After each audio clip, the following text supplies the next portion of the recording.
Hey, what's up, guys? It's Oakley, and CA is having a stream. I cut out of that stream after recording some of it to bring you some footage. So today we're going to be covering just the different units. So we'll be splitting between this footage here, which shows kind of their deployment in one of the battles, and then we'll be splitting between them sitting in an interview and showing the units really showcased, really up close with the abilities, and that's what you're seeing on the screen now. So they're going to go through the various units of the Norscan roster. It's not complete, but we do get to see most of them. So the first one here is going to be Wulfric the Wanderer, one of the two legendary lords, and they really wanted to showcase his ability to combat lords. So obviously here you can see he's a melee expert and a duelist, so he lacks area of effect attacks, but he gains much more attack against lords. He has a special ability that's going to be called the Hunter of Champions, drops your speed by 50%, minus 60 melee defense, and minus 30 armor. So when that's kind of triggered, you can really go to town on enemy lords and high value units, but it only lasts about 6 seconds, so it's pretty short. And then I also wanted to showcase Throg. Now, he's not in the gameplay portion of it, but they did talk about him. So he's armor-piercing melee expert, has a frostbite effect, which slows enemies. He has regeneration. He has the copious vomit ability, which allows for targeted range attacks. And then he also provides lots of buffs for monsters and has synergies for them. And he said on a campaign level, that means his gameplay is going to be a lot more tuned around almost rolling 100% monster deep. So he has that ability amongst all the lords in the game. He's kind of the key, the chief one when it comes to bringing an all-monster army. So that thing is going to be a wrecking ball in the campaign. It's going to be pretty fresh and novel as well, so that could be fun. But yeah, like I said, we didn't get really to see him in gameplay, unfortunately, but we have seen a couple clips of him.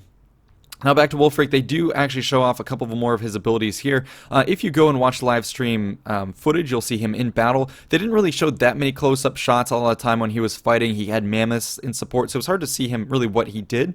But here CA is showing you this ability. Oh, and actually, sorry, it lasts 24 seconds, not 6 seconds. And you can target an enemy at 200 meters, so even if he's not in combat, you can really help out your other forces that are targeting enemy champions. So this is going to be a really, really powerful ability. I do hope they rein in that targeted range, because to me that seems a little bit more overpowered, especially with how you might be able to combo him with other forces. I think he really needs that to be short ranged. Yeah, and then another thing they mentioned is he has another ability that he can raise, and that's going to be Sea Fang, and that's obviously his famous longship that he patrols the world with and raids the world with. But that's an ability that you can use, and it's like a wind spell. You can see that at the very bottom. They don't show it in battle, but what they do say is it's a wind spell that obviously here does actually, for 6 seconds, imbue frostbite, so it can slow down enemies. So that's going to be a very interesting zone of control thing. Get close to combat, drop down the enemy, crucial components that have mobility, lock that down, and then engage your opponent piecemeal. Then they're going to show the Fimir here. So this is going to be a Fimir Bale Fiend, and he comes in two variants, so the Lore of Fire and the Lore of Shadows. And what's interesting about him is he's kind of like a monstrous unit, so he, yes, has some pretty good spells to him, but also he's pretty good in melee combat. You can see he has pretty good health, and then also weapon strength at 400 with AP. That's pretty impressive stat line. So he's not so much like one of the feeble shamans that you might otherwise bring, so he can stick in it. But we did see in the battle that once he was in a combat with, I believe, the dwarves, he did drop after not too much combat. So you do still want to be careful, but at least the amount of time that he doesn't need to be babysitted is a little longer than most other melee casters. So a lot of interesting stuff with this whole roster, and they're going to be a really fun roster to play with on the battlefield. Although one of the things I am most worried about is going to be their monsters. Against the AI in the battles, we saw that the AI was poorly equipped to handle them. It's going to be a little bit different, obviously, in multiplayer with humans, but on the campaign, I do have a pretty big concern with these big monster-focused armies. They can just steamroll the AI and plow through, because the AI doesn't really have the ability to target key value units like the mammoths and things like that. It seems like in the gameplay that I saw, its prioritization ability and its ability to react to units was just not great. Anyways, they show off a couple more of the infantry. So these are going to be your Marauder Spearmen. Really pretty poor basic stat lines. They're just going to be there to buff up your ranks and obviously try and help tie down enemy forces that require some anti-large abilities. And then over here they do show off some Marauder Berserkers, and these guys are pretty cool. So they have a decent stat line, And they are anti-infantry damage dealers with 100 men per unit on this unit size. So they're pretty okay. Low armor, which means they're susceptible to incoming fire. So you can, if you focus them, take them up pretty quickly. But if you allow them to stick it out in combat, they actually have this interesting, what they call here, kind of like a frenzy ability. But actually, I think the actual name of the thing that gets triggered is Berserk. And the Berserk basically has a 3-stage thing to it. And I think this will apply to multiple units, but we'll pivot to that when they show the gameplay. They do show another unit here, which is going to be the Marauder Champions. These are going to be one of your only infantry units for the Norscan faction that has armor. So these guys are going to fulfill an important role of being tanky, being able to withstand enemy fire coming in. So yeah, like I said, this is going to be a key infantry unit. That's going to fulfill a pretty niche role. Other than that, they have a pretty good stat line. I mean, they're going to be good against infantry, but I would say maybe toe-to-toe with mostly enemy line troops. And then here's that Berserk ability that I was trying to mention. So it has 3 stages, and basically the more you engage in combat, the more it stacks. So stage 1, 16 leadership, then after that stage 2, 22% physical resistance, and then after that plus 16% melee attack. So the more you leave these guys in combat, the more that stacks and builds, and these guys can start to go on a wrecking train if they go unchecked. So I like that they're introducing these unique mechanics to them. So that was pretty neato, I thought. And it's going to allow them to chew through a lot of fodder units that are thrown at them. If zombies come against them or if peasants go against them, these guys are going to be the prime unit. You want to get them in there, get them kind of warmed up against cheap units, and then after that, once they have this rolling buff that, yeah, it can dissipate, but if you can keep them engaged after they warm up, then they're going to be able to trade much more cost effectively. So all of these units here seem to have really interesting mechanics. So that's what got me pretty excited for the Norscan faction here. And then they are also next going to show another one of their units, and those are going to be a range component, which is going to be key, because otherwise this Norscan faction seems a lot about getting into the thick of things, slowing you down, and they do really need that ability to slow and piecemeal take apart the enemy. So they're going to show that here. So this is going to be this Marauder Hunter, and there's another version of them, but we'll go over the Marauder Hunters here. So these are short-range armor-piercing missiles that are okay in melee. And so we're going to take a look at their stat line here real briefly. But yeah, these are going to be one of 2 units that can hit you at range. So you have the Marauder Hunters, and then you also have the Javelin version. The Marauder Hunters are more short-range, and their armor, their range weapons are armor-piercing, whereas the Javelin version is going to have an anti-large variant, and so that's going to be really cool. And they say specifically these are very important for dealing with different types of enemies. So you bring these guys if you want to take on dwarves, and then if you're taking on a monster-based faction or another Norscan faction, you're going to bring a lot of the Javelins. And here they show a bit of the range on Norska. So pretty decent. Yeah, you can keep them a little bit behind your front lines and really target large towering enemy forces and snipe them. And I think with the arc of fire of presumably the throwing axes that they've got, it's going to be pretty helpful. So yeah, I see these guys in close support.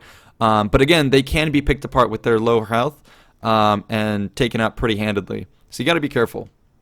Next, they're going to be showing off more of the monstrous units that we have. So the Skin Wolves, one of the most exciting units that people like, not only for the lore but also for the looks, and their performance in battle is really interesting. So they said not to treat them like Crypt Horrors. Crypt Horrors, you kind of stick them in the thick of things that can really tank it out, do a lot of damage to infantry. These Skin Wolves can be a little bit more glass cannony. That yes, they can be frontline troops, because there is, I believe, an armored version of these guys, or a more heavy frontline version, but mostly they said you want to use these guys kind of like cavalry, because they have anti-large frenzy and regen, and they're fast. So they're going to be pretty much these mobile flanking forces that you sick after cavalry, after perhaps having a frost worm that slows them or some sort of spell. So do something to slow the cavalry down, allow the Skin Wolves to come in and tear them to shreds, disengage with the Skin Wolves, allow them to regen, and then get back in. So you're going to see these guys microed very heavily, ping-pong around, and mostly be there, I think,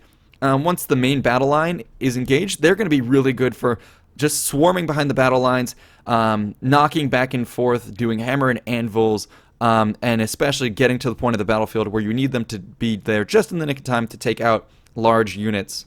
So yeah, very versatile units. And I think if you can get some buffs on them to make them a little bit more resilient, you'll be able to stick them in the front lines as well if you need to. That's plus also the armored variant that they're not showing here, but was mentioned in the stream, so that's going to be important.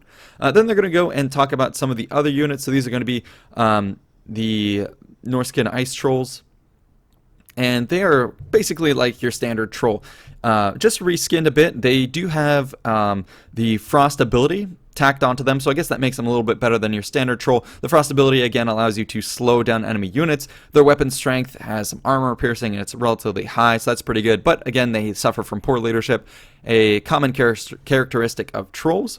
But they did say, you know, their standard version isn't going to be very good, but if you do pair them with Throg, King of Trolls, he will buff up their leadership, and all of a sudden these guys become way more competent. So they do have some synergy with Throg, which again I said is, if you choose to do an all-monster army, he's going to be a very important pick, and we'll see kind of how that ends up playing out.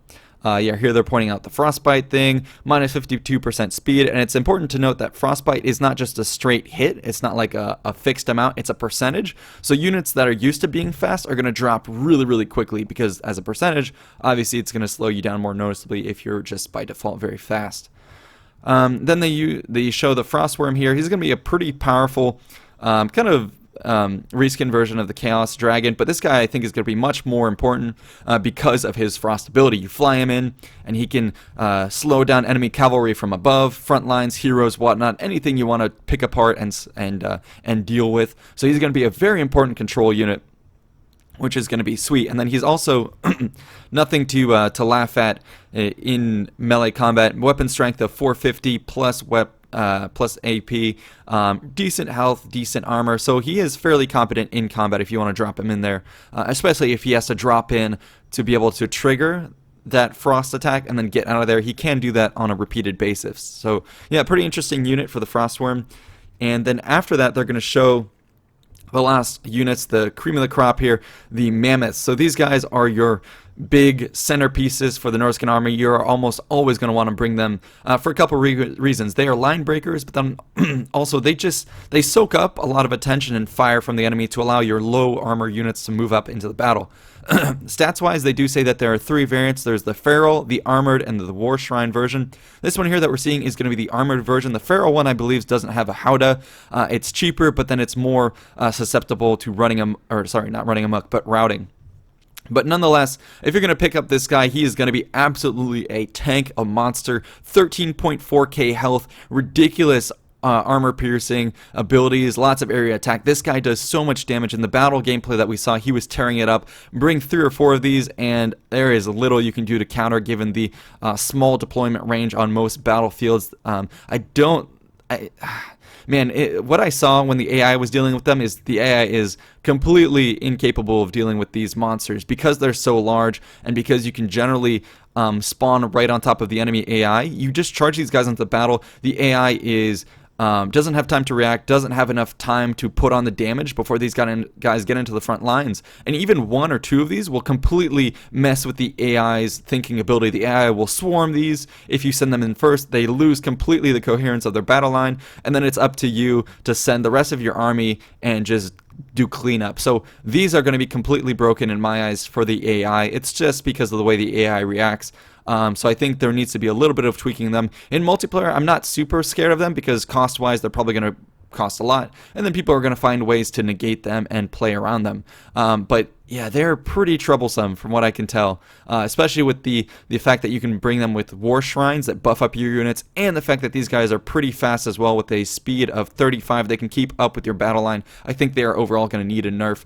But yeah, for the first couple weeks, enjoy them. You're going to be seeing a lot of the spam of these guys in multiplayer, and they do obviously look cool. I mean, the art team did a great job, so I don't want to bash them too much, but I can imagine that we're going to be needing to see a debuff on these guys, or a nerf on them relatively soon. So that's it for the battle line.